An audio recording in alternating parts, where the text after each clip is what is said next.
Hi guys.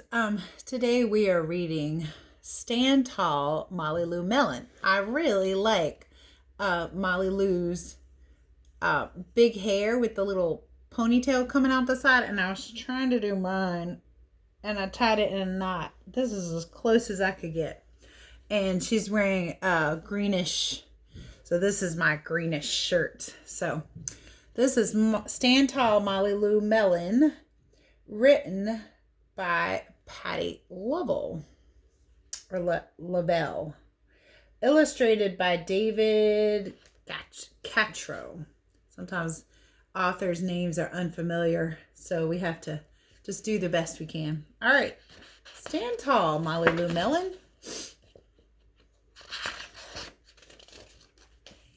Molly Lou Melon stood just taller than her dog and was the shortest girl in the first grade.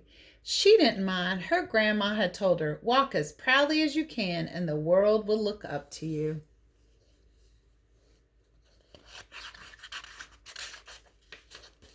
So she did.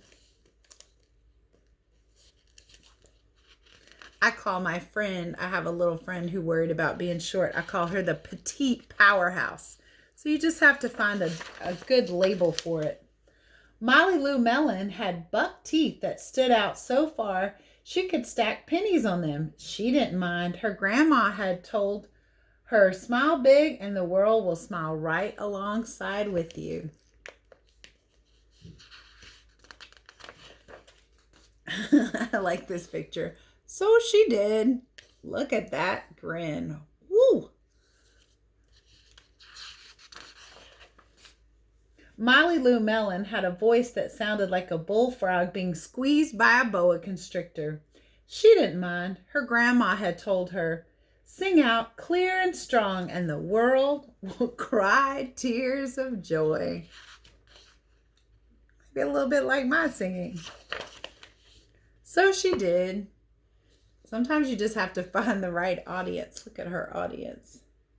There's her singing loud and proud, making a joyful noise.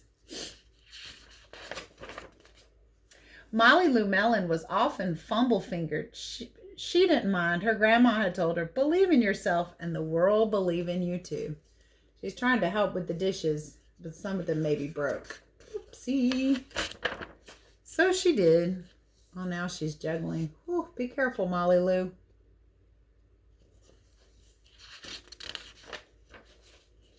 Then Molly Lou Melon moved to a new town. She had to say goodbye to her grandma and all of her friends. This happened to me too. I can relate a lot to this book.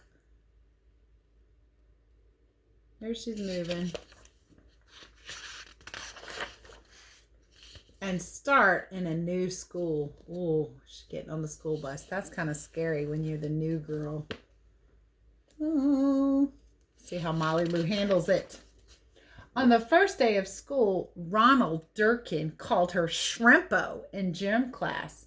When the game started, Molly Lou Melon caught the football, ran under the legs of Ronald Durkin, and scored a touchdown. All the children thought, "Wow, she's good." And Ronald Durkin felt very foolish. There he is. She flipped him upside down. Look at her. She's like, "Woohoo! I'm a petite powerhouse. I grabbed that ball and ran." Show him who can play football. On the second day of school, Ronald Durkin called her Bucky Tooth Beaver. Molly Lou Melon took out her pennies, stacked 10 high on her teeth, and smiled, as big as day. All the children smiled with glee, and Ronald Durkin felt very foolish. Look at his face. Wow, that's a lot of pennies she can stack on her teeth. On the third day of school, Ronald Durkin said, "You sound like a sick duck. Honk, honk." Molly Lou Melon sang out a quack so clear and strong that it made Ronald Durkin somersault backwards, hit his head, and have to go to the nurse.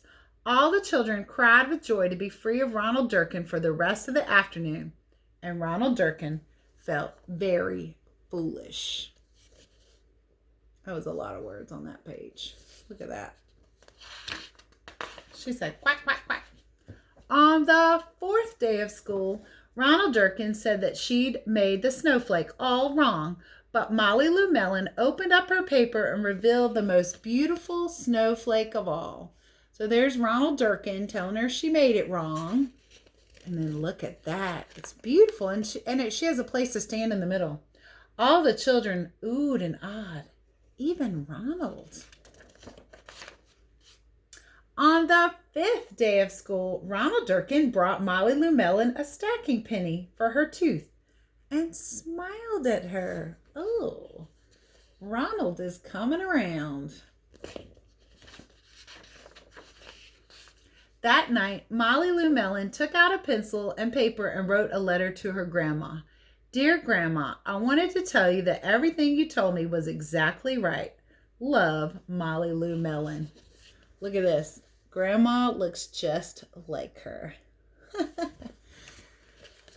I like that book. It's about being proud of who you are. A lot of people have asked me over the years if I need braces because these two teeth stand out. And I had to learn when I was in school, especially elementary school, my teeth were really big for my mouth. And I had to learn, just like Molly Lou Melon's grandma told her, to smile really big. Because if I didn't, my mouth looked funnier. So I agree with Molly Lou Melon and her grandma. Just smile really big, sing really loud, stand really tall, and be yourself. And also, she learned to ignore Ronald Durkin's meanness and just come right back at him with being herself. And he came around. And I think in the end, they were friends. I hope you like this book. Stand Tall, Molly Lou Melon.